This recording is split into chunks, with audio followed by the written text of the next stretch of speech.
I'm Nate Milbach. Joining me is my co-host Alex Fernando. We're here at the Second String, a sports show with superb production values. Yeah, I don't know if we're ever going to get to that quality yet. Maybe. It's entirely not possible, but but we are here today to talk about some sports. Let's not mince some words. We already minced sports. enough. We're talking about all the sports, Nate. All the sports. We'll get to that in a bit, but the big one, Nate. What we got? Super Bowl 52. What'd you think? It was an excellent game. It was a great game. I enjoyed it. It was one of the better Super Bowls I've watched in my lifetime. Definitely. I think we've gotten pretty lucky the last two. I think the rule is just throw a party at my house and we have a good football game. Yeah, we're 2 for 2 so hopefully, far. we got to just keep doing that. I think it'll work out. But yeah, so anyway, the Super Bowl happened last night. It was an event. You probably watched it if you like listening to sports shows. Philadelphia Eagles ended up beating New England Patriots 41-33. Fly, Eagles, fly, their first championship. That's wow. It's so nice. We had a lot of Eagles. We had a couple of Eagles fans over at the party last night. Yep. It was it's just really fun to watch people celebrate when they win the championship. Yeah, a feeling that we have not felt in quite a while. No, I felt it a little while back when I actually liked the Miami Heat, but then they were mean to Dwayne Wade, and I've kind of broken off from them. But yeah, I felt not quite as a strong tie as football would give you. Yes, I felt pretty good when Nebraska volleyball won the championship. Oh, that's true. Year. I mean, true. We got volleyball, but that's always great. Other than that, it's kind of a given with volleyball. I mean, we're just like the Patriots. We're kind of used to it with volleyball now. Yeah, 2-3 Patriots. They won 2-4 now, I think. Yeah, so it's about the same. About the same. Yeah, Eagles 41-33, monster game from the two quarterbacks, Nick Foles and Tom Brady, both phenomenal performances. I mean, it's crazy to think. I mean, when you look at Nick Foles' story, he was about to retire 2 years ago. I mean, I guess to start from the beginning, he had that monster season under Chip Kelly, 27-2, Pro Bowl, throw that 7 touchdown game. It's still the most in NFL history. Yep. Or I guess second most in NFL history, but has a really weird injury-prone season. He goes about 14-14 touchdowns, interceptions. He gets shipped off the next year, has to play under Jeff Fisher. Bless his heart. That's never a good deal. That's almost like going to the Browns. No, exactly. And then he gets traded to the Eagles. They kind of spend some big money on him as a backup. 2 years, 3 years, $11 million. And then he comes out here. He's the perennial backup. Carson Wentz goes down. Everybody says, okay, the Eagles, they're done. I said they were done too. I thought they were. I thought Wentz was the guy to carry this team. I thought Foles could manage a couple games. I didn't think he could manage a whole playoffs series. I didn't think he would manage one playoff games, and he almost didn't. But because you think about that, the Falcons, they had the 4 goal line plays where the Eagles stopped them all 4 times on the goal line. Foles had good numbers in that game, though. I mean, I wouldn't put it all in. He didn't have much of a run game. I'm not specifically talking about Foles in that context. Yeah. But it's just so fascinating. And then against the Vikings, against the Patriots, he was masterful. Oh, my gosh. 28 of 43 in this Super Bowl appearance, 373 yards, 3 touchdowns. The 1 interception, that's off a tipped pass of Alshon Jeffrey bobbling it and stuff. So I mean, that one was weird. Yeah. So you can't give it all to him, but still, phenomenal showing for him. And we were talking throughout the game. There's a couple of his throws, just lasers right in between 3 defenders in the window. Like, I mean, you think of the first one. I think they ran Jeffrey on that wheel route, and they ran that wheel route like 10 times, and they should have ran it 20 because it was working every single play. Yeah, I mean, they ran Jeffrey on that wheel route, and he beat the defenders, but there was 3 guys on him, and Foles laid it over. I think I criticized that. You initially criticized that throw, yeah. I think when I saw it on the replay, I was a little bit more charitable towards it, but you think about that one. I remember a play in the 3rd or 4th quarter. I think the guy ended up dropping it, but he threw a bullet. He was double covered, but he threw it outstretched, and the receiver should have caught it, but he dropped it. Yeah, I remember one. I believe it was 4th quarter on their last drive, the last big drive, where they needed. I think it was like probably 2nd and 8, 3rd and 8 or something. Driving down kind of in the mid. I think they're like the 30. Throws in between 3 defenders in the middle of the field and hits Zach Ertz just right in the numbers. I remember that too. Yeah, that 4th quarter drive. And his accuracy was very impressive. I mean, again, 28 of 43. It just shocks me though, because we both looked at each other with 2 minutes left, and the Eagles are up 38-33. And Tom Brady has the ball and 2 timeouts. And I looked at you and I said, "This game over. Patriots got this." I looked at you and I'm like, the book is written. Like we know the storybook ending. It's happened. It's happened 3 times. It happened literally every other time that Tom Brady has the ball in the fourth quarter of a Super Bowl. Every single Super Bowl win, he's done that. They played the graphic that said Tom Brady 11 comebacks, fourth quarter comebacks on the last drive, and it says 5 in Super Bowls, and that's the amount of Super Bowls Tom Brady has won. Yeah, I honestly thought the words were written on the page. I thought the Patriots were going to just drive down, nice and easy, a little bit of Gronk, a little bit of Hogan, crazy Amendola catch in the end zone, and that does it. Yeah, that sounded like the perfect story, but the Eagles finally got their pass rush home. The 1 sack in the entire game. That was the story. Everybody, the entire game, the commentators, all of us at the party, all the spectators, everybody was wondering, when is there going to be a sack? There's both of these teams have great front four, especially the Eagles. The Eagles more so than I wouldn't call the Patriots front four not a great, but they have skilled pass rushers. They do, and they know how to use them. They got guys who can move bodies around there. James Harrison, I don't care how old he is, I would be terrified if he's lining up across from me. For sure, he was bull rushing 320-pound offensive linemen 5 yards at a time. Again, both these teams have, especially the Eagles. Regardless, they have good pass rushers. And you're wondering, who's going to go down first with this quarterback? Not the best offensive lines for either side. I thought the Eagles line played spectacular. They played very well. But, I mean, just throughout the season. Yeah, sure. Not the best. Sure, I mean, the Eagles had gotten beaten up on the old line. Yeah, they lost some injuries, Jason Peters, and they had their left guard go down in the game. Yeah. So, things like that. And you're just like, who's going to break through? Brandon Graham, phenomenal effort on that last play, ripping the ball out and just ripping through the whole offensive bounce line. Too. You see it on the replay, but Derek Barnett, it hits his knee, hits the ground, and it goes directly into his hands. And that's just one of those things you're just like, okay, sounds good. But he can't help it. It was the only fumble of the entire night. It was the only sack of the entire night for both teams.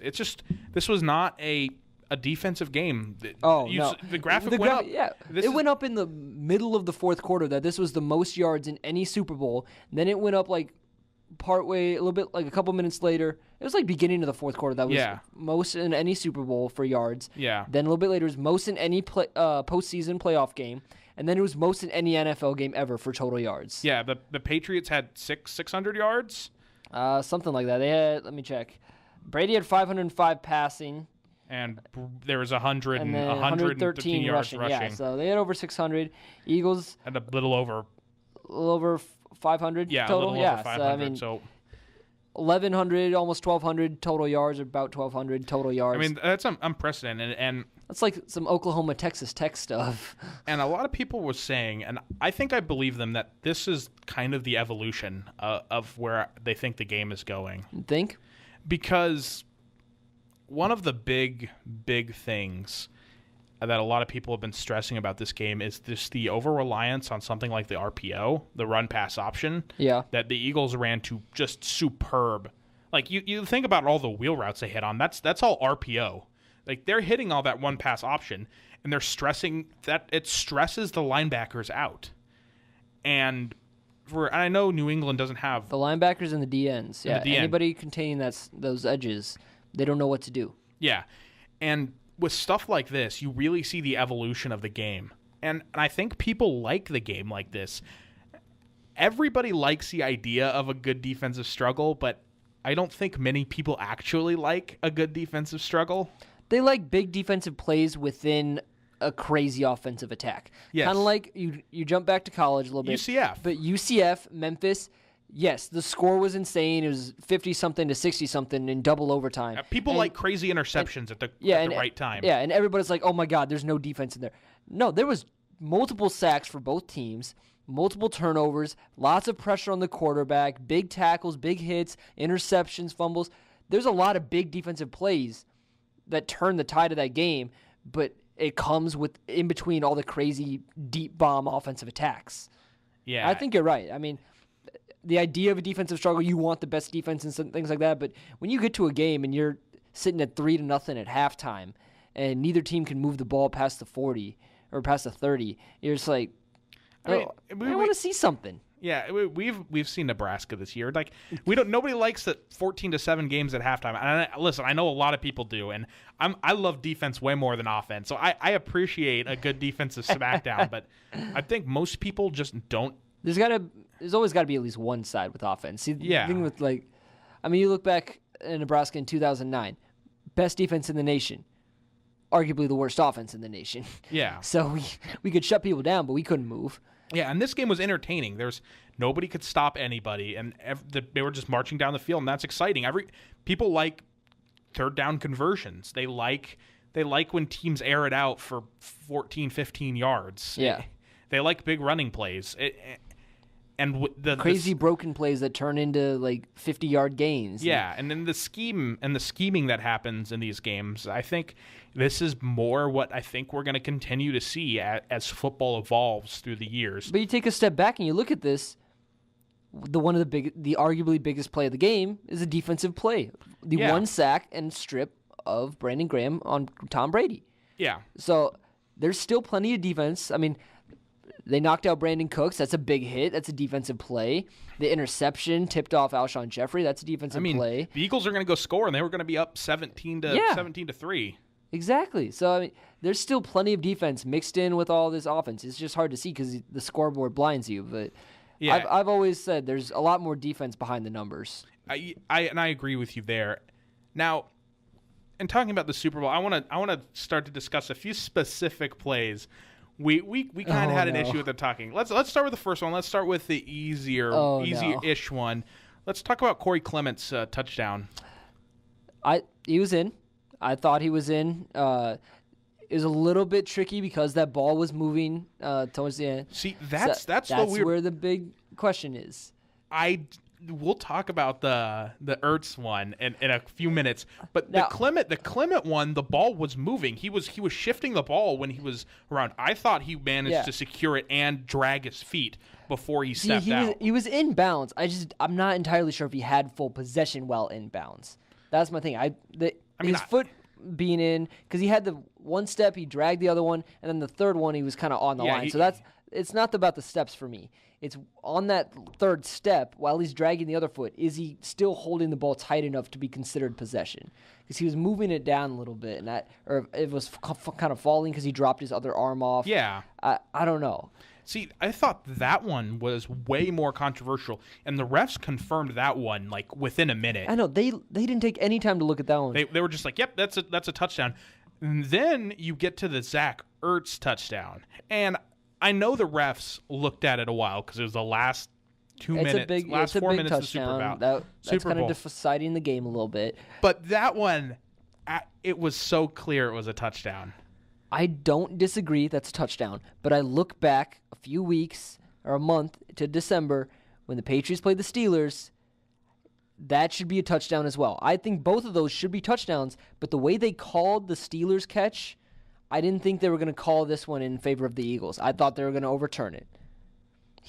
Ertz did have the extra step versus the Steelers guy, but the Steelers guy had possession. He's falling across the goal line, and then the ground forces it out after he's across already and had possession. He caught it first, and then he would turn and was going across the goal line in the Steelers game. I saw both of them as touchdowns, and I was very nervous for Philadelphia. If they called the way that they did with the Steelers, I thought this one was coming back. That's why I thought it was taking so long too. I see. Yeah, when the refs were in there for 1 minute and it stretched to 2 minutes, I remember turning to you and going, "They're going to overturn this." My mom texted me right away. She's like, "Why are they even reviewing this? It should be a touchdown." I'm like, "I agree, Mom. It should be a touchdown." But they didn't call it like that before, and I'm not sure they will today. The catch rules in the NFL, they're so inconsistent. But he caught it. Ertz didn't bring the ball into his chest to secure it, but it wasn't shifting around in his hands. No. He had a solid two-hand grip on it, and he took 2 steps. When he was extended. Falling down, yes. See, that's the thing too. Is how well are you going to define possession? Are you do you have to bring it in now? Because there's so many other catches. You catch it out here. That's what you're taught as a receiver. You catch it out away from your body. He caught it out away from his body. It didn't shift within his. Yeah, he didn't shift within his. He didn't shift within his radius, and he just clearly dived across the goal line. I don't know. I was just nervous because I'm like, they didn't call it this way with the Steelers. Why are they going to call it this way with the Eagles?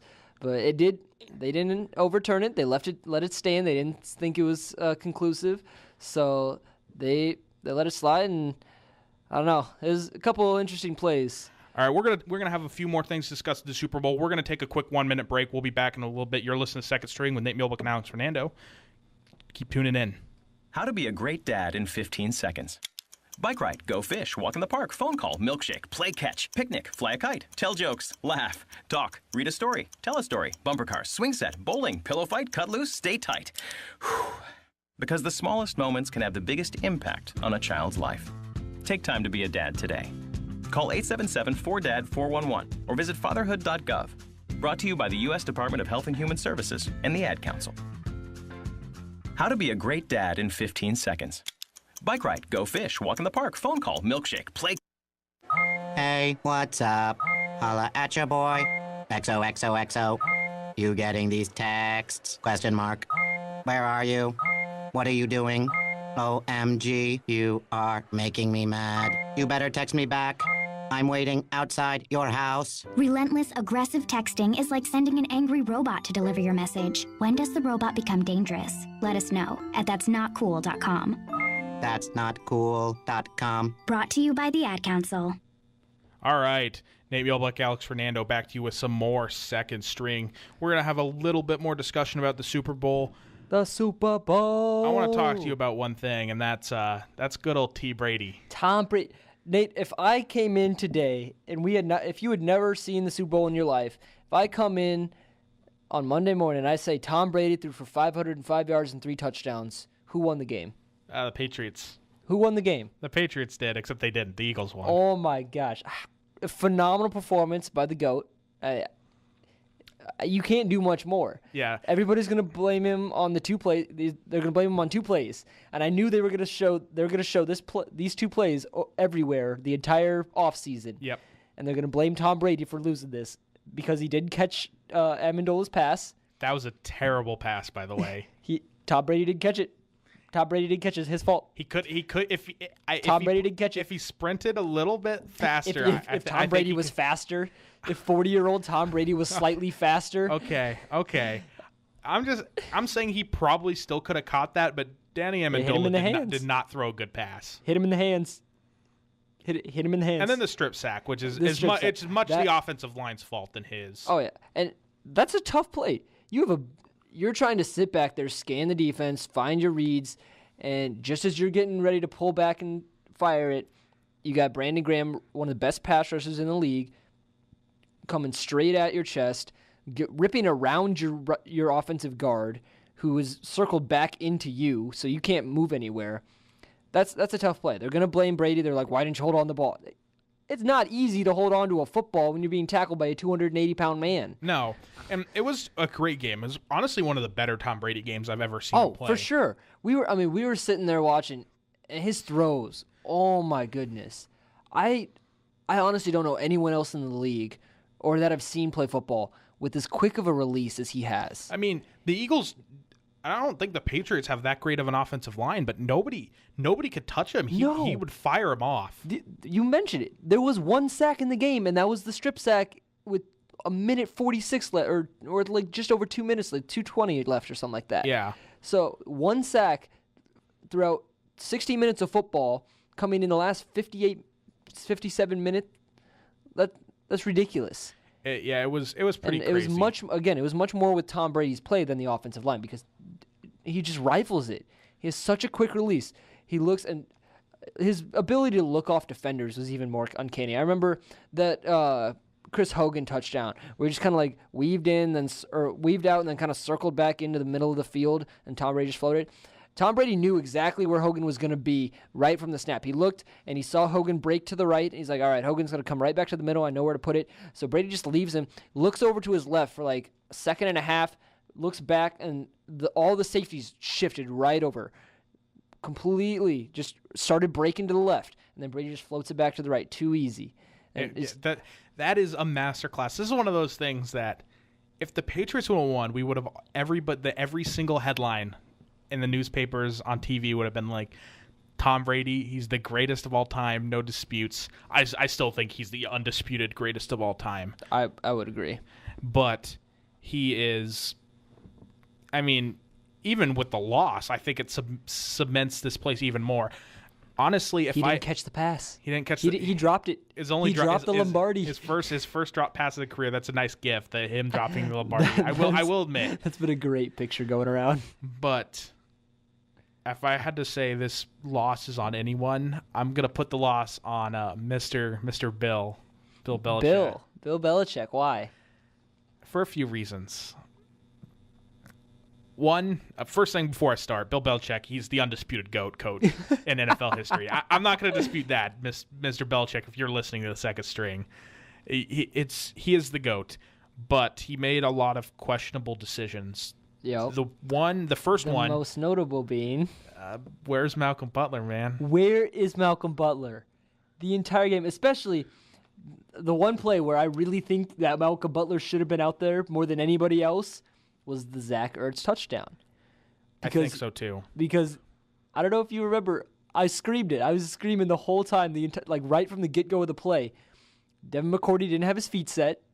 He took 2 steps back, tried to turn, and he tripped, and he fell flat on his face and watched Zach Ertz just jump over him for the touchdown. Who was that? Devin McCourty. I mean, Devin McCourty's fine. He's a Pro Bowl level player. Zach Ertz just beat him. I mean, and that's fine. But the two players that I'm astounded by, and listen, it's been said that he's going to be benched. I think he might have had attitude problems. I'm okay with that for him being benched, but for him not to see the field, Malcolm Butler was on the field this year 95% of defensive snaps. He is their number 2 corner. Yeah, that is not disputed. And for Bill Belichick to not play him over I think a grudge. I don't want to say grudge because I don't know if he looks like that, but for him to say it's okay, we can win without this guy, is I just think him. They gave up 300. I mean, their pass defense has been trash all year, but 373 yards. Malcolm Butler, he's underperformed very, very heavily this year, and I'm not saying he would have made a difference. He wasn't going to go out there and make the Eagles punt 4 times. No, but the Eagles were. But he's still another combined 3rd and 4th down conversion rate for the Eagles was 12 or 14 for 18. That see, you think he brings that down a little bit. You think Malcolm Butler can't make one of those stops on third or 4th down? I mean, you think of the one where they threw that screen pass to LaShawn McCoy and he ran straight through. Not McCoy. Was it? I think it was. Was it Blunt? It was Clement. Was it Clement? They threw and he ran through the arm tackle of Jonathan Bedbosi. They ran through another arm tackle. Yeah, Malcolm Butler tackles really well. That's one of his biggest strengths as a corner is he's great on the run. He's a smaller size guy, but he bodies up, he breaks down, and he makes sure his tackles are complete. And, everybody is going after Belichick, well-deserved. And, I just think it's a thing where Belichick thought he could get away with showing a blessing to a player, and he just didn't. And, you can't do that on the biggest stage of the game. The second part of Bill Belichick is kicking that field goal, that the holder, it was a bad snap, it was a bad hold, and it was a bad kick. Mm-hmm. I mean, it was all 3 of those things. I guess I don't blame the kicker as much for that one. Yeah, Gostowski couldn't do much with what he he had to stop and reset. And I've only practiced kicking before. I've never done it in a game, but it's hard to stop mid run up and just reset yourself. Try to swing back your leg and get the momentum again. But it was 4th and 1. You're down 9-3. You go for that. You can get a 4th down. The Eagles went on 4th down twice and got it both times. Yeah. And that's what won them the game. Is Doug Peterson said, "I'm going to be aggressive." Yeah, he said that from the game. He said, "We're not kicking field goals." That was his quote. He's like, "We're not here to kick field goals." Yeah, and that's what you do it. You're 4th and 1 on the 15, something like 16. That. Yeah. You go for that. You say, we have Tom Brady and Rob Gronkowski and some of the best, catching and receiving running backs, or heck, just hand it off to Deion Lewis. Yeah. Just do that. I don't care. Have Tom Brady lean over the first down. No, that I I agree. I think that one was probably one where you definitely should have gone for it, gotten the first down, set yourself up for a touchdown, like really make the Eagles work for your stop. And I think he tricked him. I think Bill Belichick outsmarted himself. And I know that's the height of hubris for some 2-bit radio commenter to say that about Bill Belichick. But I really think he overthought the game plan, especially in the first half. Because in the second half, they went traditional. They just said, we're just going to run passes and we're going to throw it to Rob Gronkowski 17 times. Well, they lost their deep throw with Brandon Cooks being taken out. Their top 2 receivers were done for the Super Bowl. They didn't have Edelman and they didn't have Cooks. Yeah. So you got to work with what you got. I do think you could tell they definitely switched the style. Didn't necessarily hurt them because they scored more. They moved the ball a lot better in the second half. But you're right. I think you're switching your game plan so much and so quickly can have some negative effects. I think so too. And I don't know. It's very no discredit to the Eagles though. They made some stops when they needed to. They did. Those last 2 drives, Brady could not throw the ball anywhere. And what about that special teams? Just bad special teams play. I was so mad. We had our prop bet sheet, and I was so excited because I'm like, all right, these 2 kickers are great. There's going to be no missed field goals. There's a ton of missed PATs, but we'll get to that later. But I'm like, there's no missed field goals, and also on the prop bet sheet, there was one, is a field goal going to hit the upright? I'm like, oh, no, we're good on both of those. Grostowski knocked out both of those bets in 1 kick. I'm like, come on, man. Yeah, is a kicking play going to hit the upright? And I was like, no. No, definitely not. Not with these kickers. Second field goal of the night, just doinked it off the upright. So I was like, okay. But yeah, bad special teams. How about that reverse on the last kickoff? Oh my gosh, that was brutal to watch. Why? They threw it back to Rex Burkhead, and I was like, don't leave Rex out to dry, man. Don't give Rex a bad name on this. But on the other side too, Eagles kick it deep. Why'd you leave it short? You've been kicking it through the end zone all night. Do you take the 10 yards or the? It worked out well because the Patriots were kind of dumb and tried the reverse. But on a normal one, I would not. I have faith in my defense.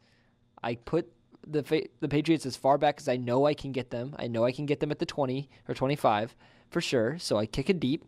I don't try to take 3 extra seconds off by letting them run and possibly break it. That's a tough decision. I will always put that on my defense because special teams, it can go haywire. You just don't know. You just don't know with special teams. It goes haywire very quickly.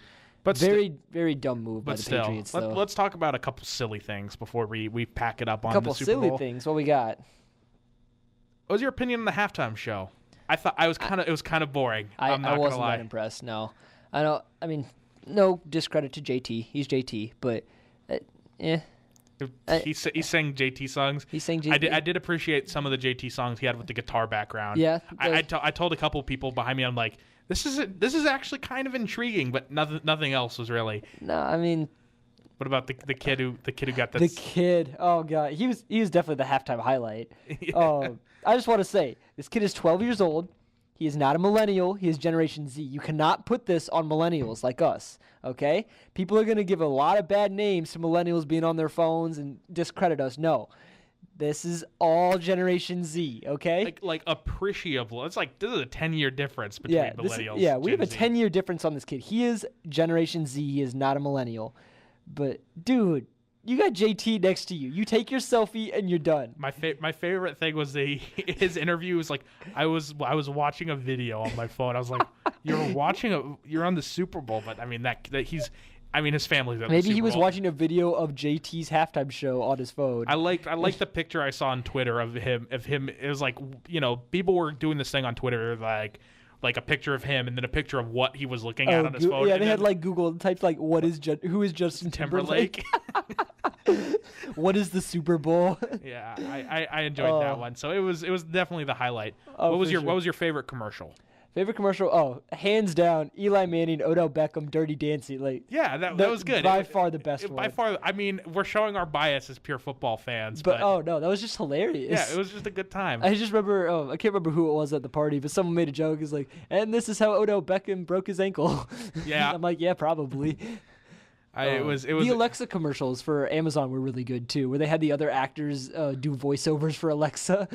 That was a nice one.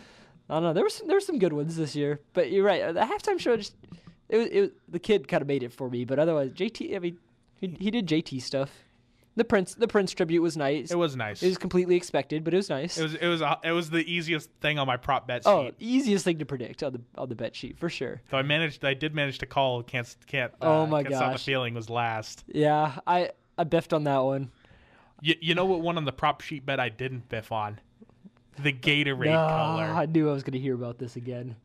The prop bet sheet we were using to have fun was just it was just a grab bag of like little things you can bet on, like, oh, is there going to be a safety in the game, yes or no? And one of them was, what is the color of the Gatorade?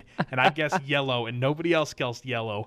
I was the only one of the entire party that got it. Lemon lime Gatorade for the win. Oh my gosh. Congratulations, Nate. Even though I'm pretty sure I got the lowest. I had 34 on my total. I had 37. So 34 out of 67? 67, yeah. Paulina, she had the most. Credit to her, 42. So shout out to Paulina. Yeah, it was nice. All right, we are done talking about the Super Bowl. Football is over. What are you going to do? When's football? I think Nebraska, we kick off our spring game in 78 days. Let me check. Something like that. So That's fine. Not enough days. Or it's coming soon. Coming soon, not soon enough. All right. Well, 74 days. 74 days. All right, we're going to take another short break. We'll be back with the second string, Nate Mielbach, Alex Fernando. Keep listening. Imagine never being able to drive, to watch TV, or even read Harry Potter. Reading is essential to our lives. City Impact Reading Center helps Lincoln Public Elementary Schools boost their students' reading scores by getting all students at or above their grade's reading level. Each week, volunteers of all ages go sit and read with students. You can help a student gain an important life skill and help change their future. If you're looking for some rewarding volunteer experiences, please visit their website at cityimpact.org. Check out my new time machine. Does it work? Hit the button. Hey, it's Napoleon. Oui. Check out the future. Hey, you have a nice house. Why don't I? You didn't save any money, buddy. If only there was a way I could go back in time and fix that. Yeah. Save something for the future. Put away a few bucks, feel like $1 million. For free ways to save, go to feedthepig.org. That's feedthepig.org. This message brought to you by the American Institute of Certified Public Accountants and the Ad Council. All right, Nate Mielbach, Alex Fernando, back to you with some second string. We're done talking about football. Let's talk about some round ball. Some round ball? What kind of round ball? I don't know, man. You tell me. I don't How know. about a round orange ball? Basketball, baby. Nebraska basketball. Nebraska ball. That's what we're talking about. We'll take you back 1 week ago from today. Nebraska at Wisconsin. Man, I was scared. I was scared, too. I went home. I went home after our show. I turned it on the TV, and I'm watching this. I'm like, oh, this is not good. Why am I watching this game? We were down by 11 points with like 10 minutes left, and we had no momentum. We had no momentum. They just had a huge reverse dunk on us. Khalil Iverson for Wisconsin has had a huge reverse dunk. Yeah. So anyway, I guess we should tell you what the final score was before we go. Nebraska won 74-63 against a pretty bad Wisconsin team. Definitely not their year. Definitely not Wisconsin's year, which is rare. I mean, you look at a team that was in back-to-back Final Fours, I think back-to-back national championships just 3 years ago. Yeah. Like that, and they're 10-13, 3-7 in conference. Very weak conference for the Big Ten this season, but I mean, not a normal traditional Wisconsin team that we're used to seeing. I heard somebody on social media say that this is the worst constructed team they've seen in a long time. Wow. And they said that the Wisconsin is basically how you would not construct a basketball team, a big man with no range surrounded by a bunch of short guards that can't shoot. And that's kind of the thing. So Nebraska won 74-63. They were down by 11 at one point with about 10 minutes left to go in the game. And then they went on a 30-8 run to close it out. Incredible. Honestly,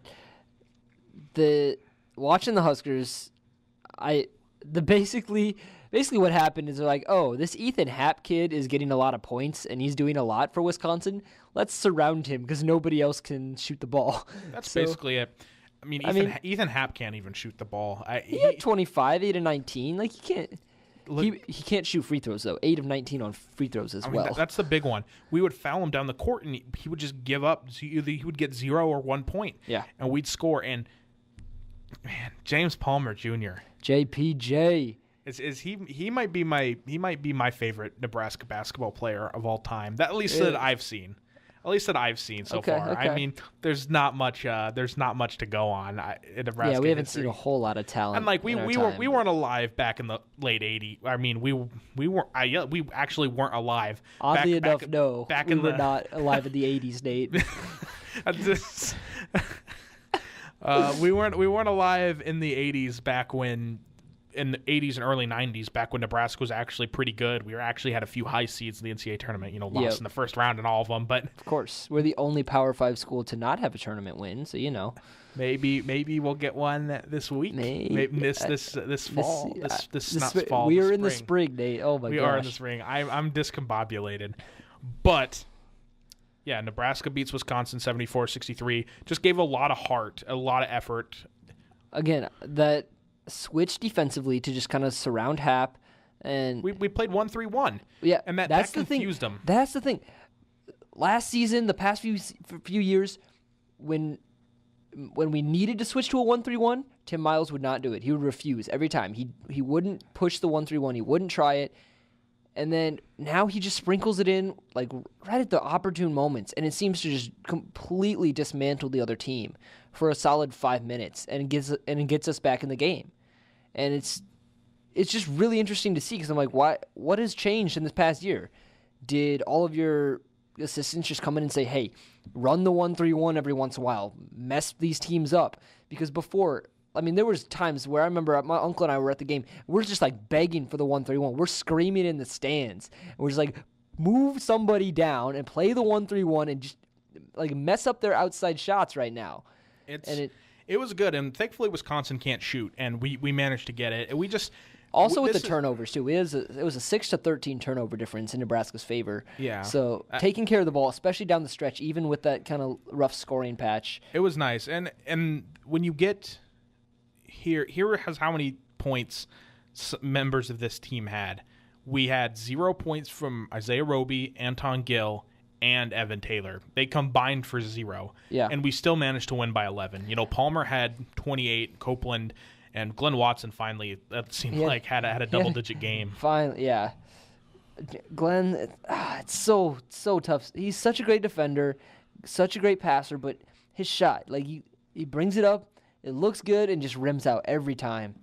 And I was talking with my aunt and uncle this weekend about Nebraska ball, and we're just like, as long as we have 2 for sure, but 3 of our 5 main guys contribute and play decent, we should be able to win all of our last remaining games. And we play against Minnesota, who is on a legendary skid. We beat them earlier in the season back when they were ranked 12. They have one guy got kicked off the team. Their second best player is injured, and they've lost like 3 or 4 straight. Again, as long as we have a few of the guys show up, we don't need the whole 5, not until we get to tournament, if we get to tournament. But, yeah, that's a big if. But. Yeah, but again, just as long as you got a few of them showing up, contributing. And we should be favored in every single game. We have 6 games left. We have at Minnesota. We have Rutgers at home, who's bad. We have Maryland at home, which is the big one. They're actually pretty good. Like, they're okay. They're about the same as us. I would call them very similar to what we are this year. We have at Illinois, who not that great. We have Penn State at home, and we have somebody else at home, and I can't remember who. Let me check here. Remaining schedule: at Minnesota, Rutgers, Maryland at home, at Illinois, Indiana at home. Yep. That'll be another tough one. That's probably our second toughest game. We're going to be favored in every one of those games. Are we going to win them? I kind of don't think so. I don't think this team's quite good enough to win 8-9 straight. It's such a catch-22 though, because we have the talent, we have the ability to beat all of these. They're very beatable teams. Again, the Big Ten's a little bit of a down year. Penn State's a lot better than they normally are, but Minnesota, they're down. Rutgers, Maryland, again, kind of like our team. So they're all very winnable games. It's just, can we keep this momentum? Can we keep this focus through the last part of our season and can we have enough guys show up on a night? Because, I mean, again, Glenn is known to disappear. Anton Gill Roby disappeared last game. Jordy came out last game, but you never know with him. Yeah.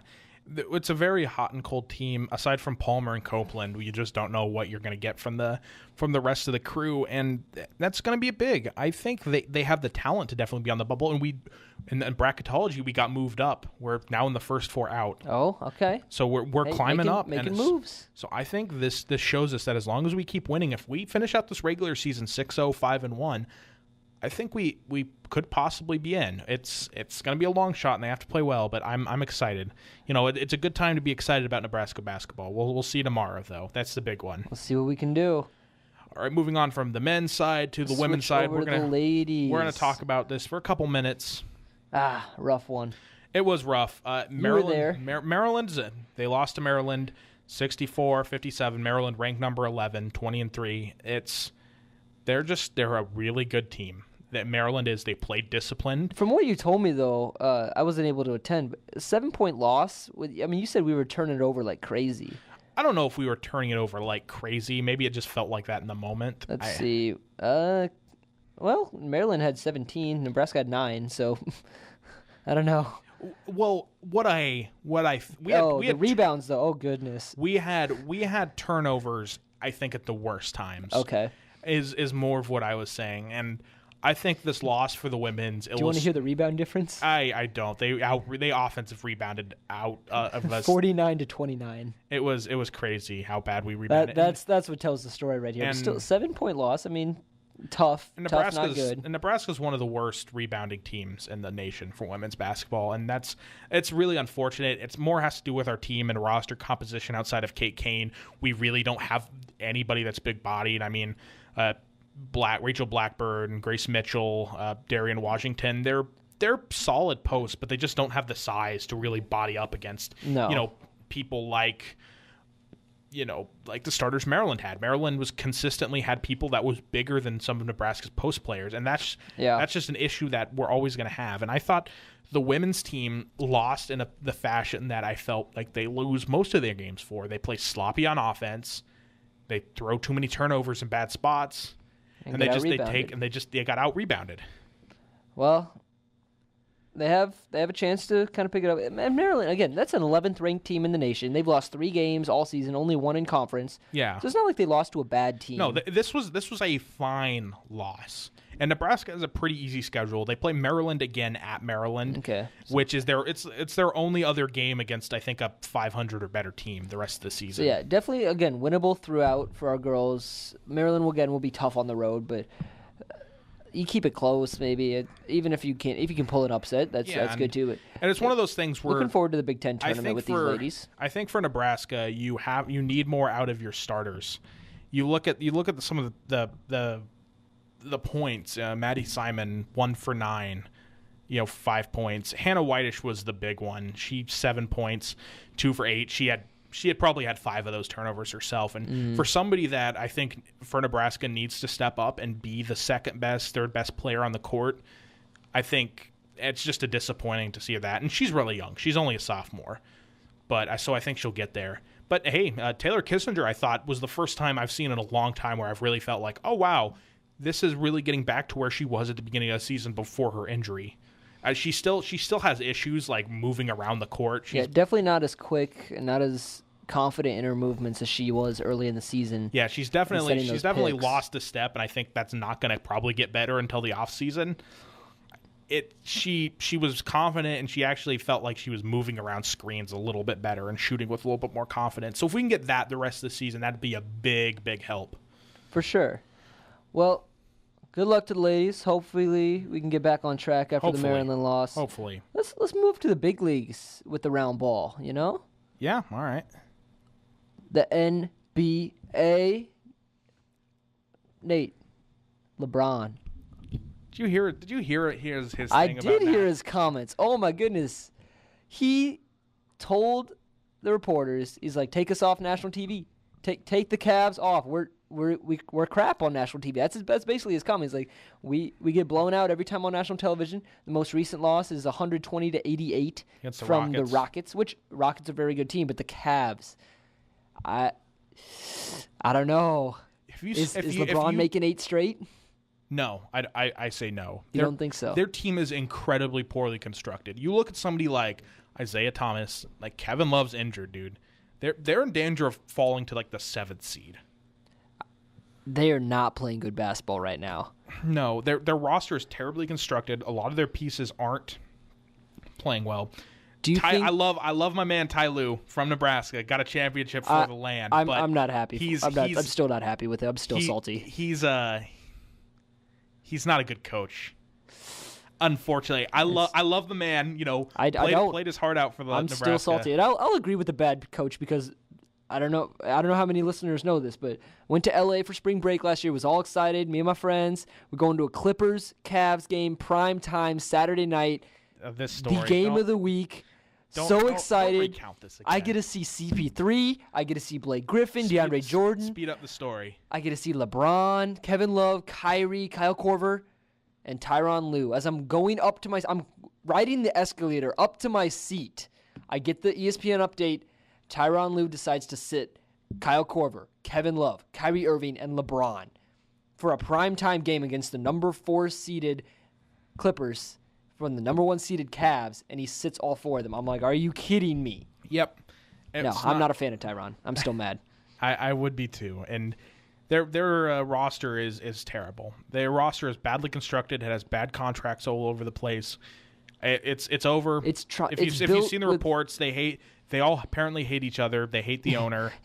LeBron hates the owner, obviously. LeBron's going to the Warriors next, isn't he? I think he's going to L.A., the Lakers. Oh God. But probably, right? But it's just a terrible situation.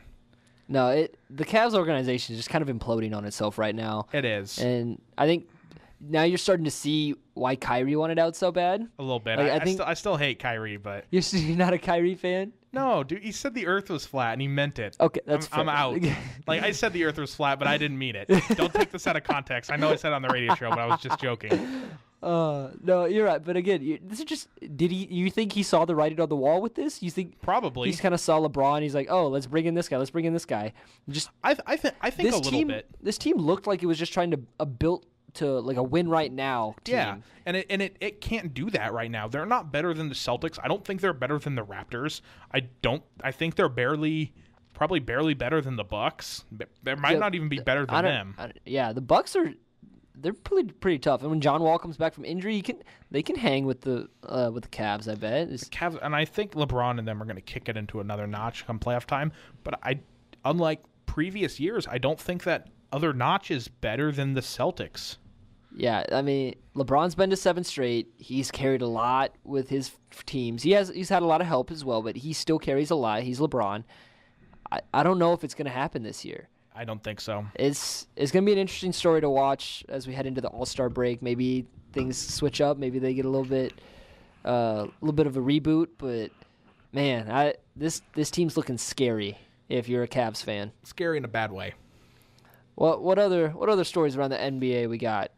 I'm not entirely sure. I haven't watched a game in about a week. Blake Griffin's been fitting in with his new team. You've been seeing that? 3-0. They're undefeated with Blake Griffin. They can't lose. I like it. I do like it. I'm glad for Blake. I think he got done dirty by the Clippers. Yeah. You look at what happened in the offseason, the whole maze where they were like, oh, we're going to retire your jersey. And, I know sports is a business. Professional sports is a business. But, all about that money. But, man, don't do him nasty. Don't say you're going to string his jersey up from the rafters and then trade him 6 months later. Like that's some crap. You're right. I don't know. Well, hey, your Warriors still rocking too. They're doing well. They are rocking. Their defense has been much worse this year than last year, but they're still going to win the title because whatever. Because Curry, Thompson, Durant, Draymond Green, that's about all you need. I don't know. It'll be an interesting kind of last half of the NBA season to watch. Again, the All-Star break coming up. Who you got? Team LeBron, Team Kyrie? Team LeBron's better. Team Steph, Team LeBron. Team LeBron's better.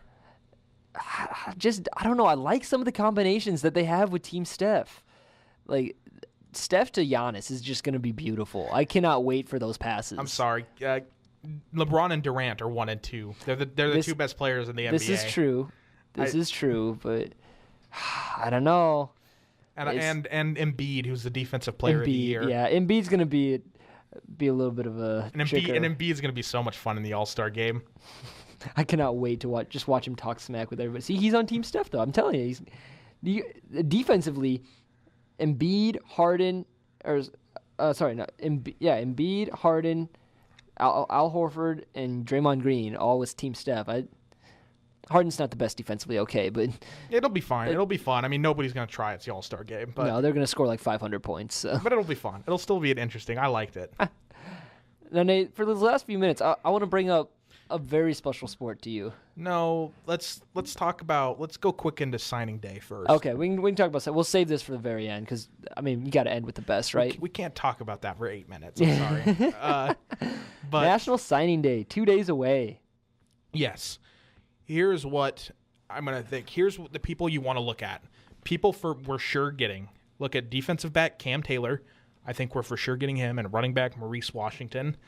Washington is going to be a big get. These are two people people that Nebraska's put the full court press on. They sent the entire coaching staff to Washington's high school to recruit him, and that apparently swung him. He's looking to decide between us and Arizona State. I think he's going to be leaning our way. He's definitely leaning. He posted on Twitter today, and I just kind of filtered this through social media. I don't follow him or anything, But you know, he posted a picture of like him on the Memorial Stadium. He's like, I just got this up on Photoshop just randomly, and I'm like, oh, you're picking the Huskers, man. Yeah. And then there's some other people we're looking at. I never want to buy into these 18-year-old egos. We'll gotta wait until they say it. Yeah, until they write their name down. And a couple other names that I think we will most likely get. I think it's about over 50-50. Is cornerback Ken Montgomery, offensive line Will Canty. I don't really know much about him. I don't watch much film. I just know that they're on the recruiting trail and that they're very interested in us. Yeah. Wide receiver, his name is Andre Hunt. And then the other big one is Javonte Jean-Baptiste. That'd be good. I would really like him. I think he's related to Stanley Jean-Baptiste. I think so. I'm not entirely sure. I haven't heard much of that story. One thing I can say, though, just from speaking to some guys on the team and speaking to or just like watching all the stories and the articles come in, Frost and his crew have been doing a phenomenal job with the recruiting trail. For coming in so late, finishing their season with UCF, coming in a little bit late to the game, they've been at it day and night with recruiting. And I think that just is a big testament to his work ethic. And I think we can pull in a top 20, maybe even top 15 class if we get some of these right guys to fall. Well, yeah, we're sitting at 22 now, 21 or 22, I think. Which is uncanny considering we were at 80 before Frost stepped in the door. So it's so nice. It's only been like it's been a month. It's been a month. Frost has been here like officially just Nebraska for a month. That's so nice. It's ridiculous. So I'm happy. I'm super excited for these next couple of years. Nah, I'm excited. I'm excited to start giving some tours again and get these guys down on the field.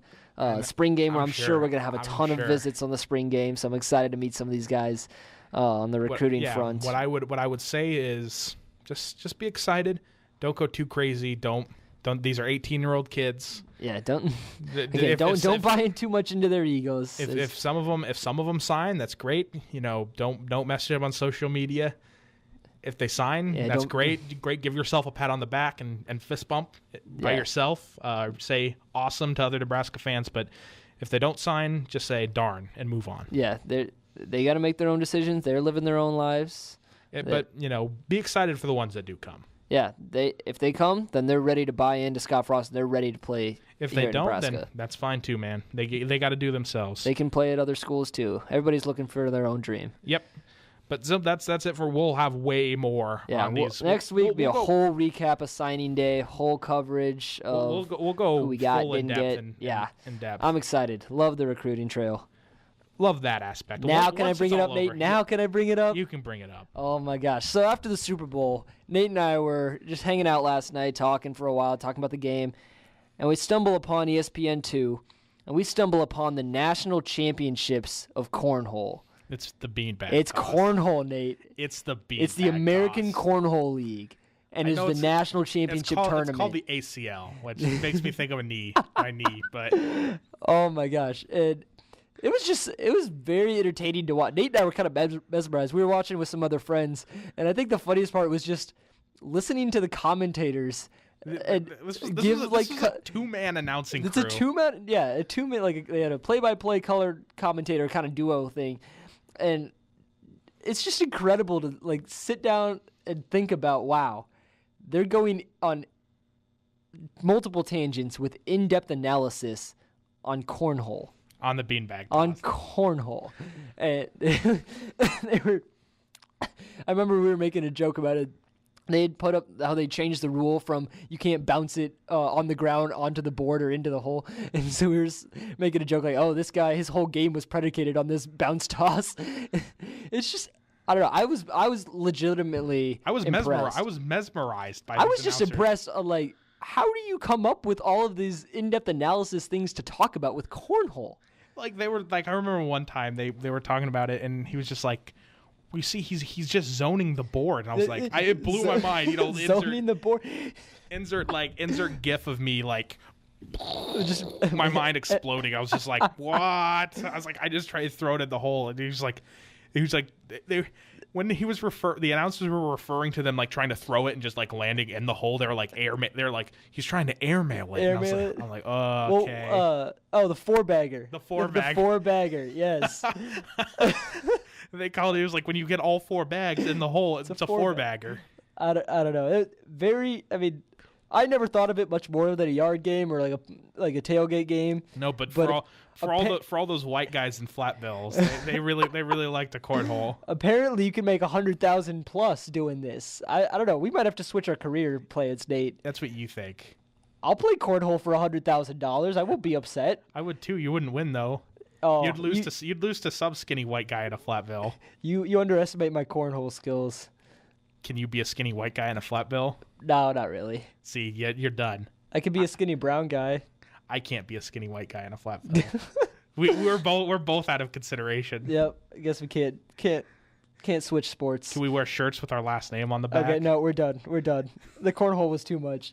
Again, I was just impressed that they had so much to say about the sport. I didn't think there was that much to commentate with the sport. That was like some ESPN 8 The Ocho stuff. Yeah. Oh my gosh. Well, hey, Nate, any big games in the NBA you're looking at this week? Saturday, Warriors and Spurs. I'm jumping back to the NBA because I'm tired of cornhole. I'm sorry. Well, we're on the air for like 30 more seconds. It's fine. Probably just that. I'm just looking forward to the Husker games. Husker games, yeah. The one tomorrow. There'll be a couple this week for both teams. Ooh, Celtics and Raptors are tomorrow, too, for NBA. I might watch. Actually, no, I'm going to be watching the Huskers game. Oh tomorrow yeah, night, I'm watching that. I'm watching Nebraska tomorrow night. This one's at 6:30. That Huskers aren't until 8. We got time. Yeah, we do. I suppose it'll be interesting. Just a good week. I'm excited. It's a good. Just because football is over, other sports are just in the swing of things. Don't tell me football's over. It's over, except for all the off-season stuff. We got the Olympics, though, starting on Friday, opening ceremonies. I was talking to my friend Kylie earlier, and hands down, I think I just like watching all different events with the Winter Olympics. There's only specific ones with the summer that I like, but Winter Olympics, I like them all. They're weird. They're weird. They're weird? They're weird. That's how I'm going to end this. Olympics are weird. Gosh. All right. For Nate Muehlbach and Alex Fernando, this has been the Second String. We're so glad you guys have been tuning in and listening. We wouldn't be here without you guys, or we would, but it makes it much more meaningful. Exactly. Thank you for listening to the Second String on Karen, you too. We'll catch you next week. Have a good one, folks. See you guys.